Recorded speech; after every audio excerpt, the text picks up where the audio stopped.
This is the third book in a 4-book series. If you have not read the first 2 books, Beggar and Thief, you would be well advised to do so. Eslaf Erol did not know much of his past, nor did he care to. As a child, he had lived in Erolgard, but the kingdom was very poor and taxes were as a result very high.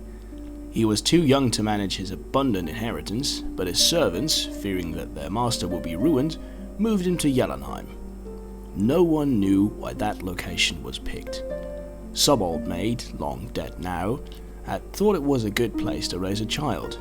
No one else had a better idea. There may have been children with a more pampered, more spoiled existence than young Eslaf, but that is doubtful. As he grew, he understood that he was rich, but he had nothing else. No family, no social position, no security at all. Loyalty, he found out on more than one occasion, cannot truly be bought.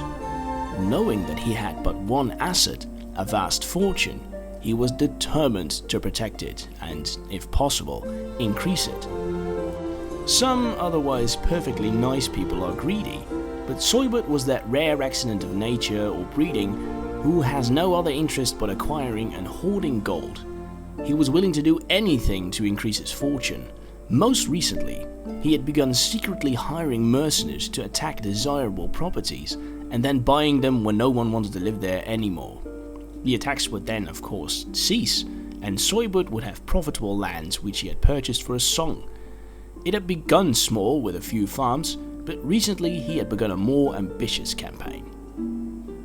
In north-central Skyrim, there is an area called the Alto, which is of unique geographical interest. It is a dormant volcanic valley surrounded on all sides by glaciers, so the earth is hot from the volcano, but the constant water drizzle on air is frigid. A grape called Jasbay grows there comfortably, and everywhere else in Tamriel it withers and dies. The strange vineyard is privately owned, and the wine produced from it is thus rare and extremely expensive. It is said that the Emperor needs the permission of the Imperial Council to have a glass of it once a year. In order to harass the owner of the Alto into selling his land cheap, Eslaf had to hire more than a few mercenaries.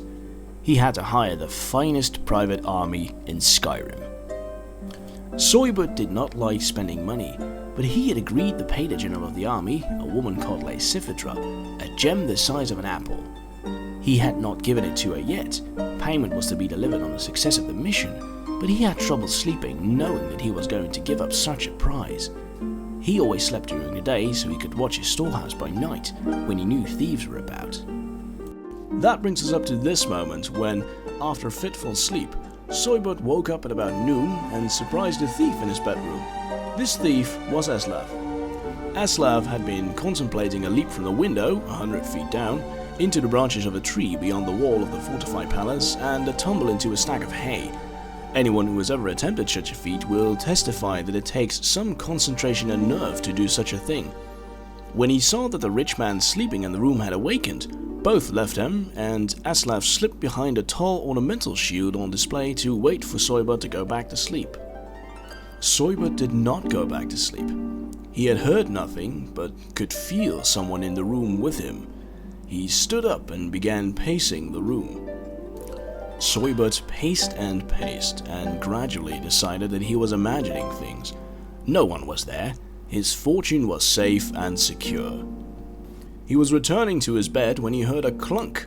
Turning around, he saw the gem, the one he was to give to Sifitra, on the floor by the Admoran cavalry shield. A hand reached out from behind the shield and grabbed it up.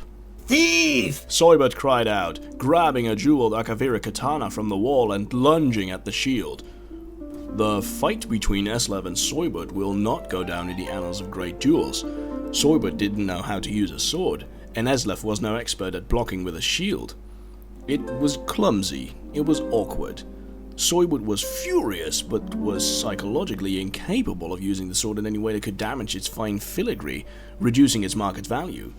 Eslaf kept moving, dragging the shield with him, trying to keep it between him and the blade, which is, after all, the most essential part of any block. Eslaf screamed in frustration as he struck at the shield, bumping its way across the room. He even tried negotiating with the thief, explaining that the gem was promised to a great warrior named Lysifatra, and if he would give it back, Soybert would happily give him something else in return. Eslaf was not a genius, but he didn't believe that. By the time Soybert's guards came to the bedroom in response to their master's calls, he had succeeded in backing the shield into a window. They fell on the shield, having considerable more experience with their swords than Soybert did, but they discovered that there was no one behind it. Eslaf had leapt out the window and escaped. As he ran heavily through the streets of Jellenheim, making jingling noises from the gold coins in his pockets and feeling the huge gem chafe where he had hidden it, Eslaf did not know where he should go next. He knew only that he could never go back to that town, and he must avoid this warrior named Lysifatra who had claims on the jewel. Eslaf Erol's story is continued in the book King,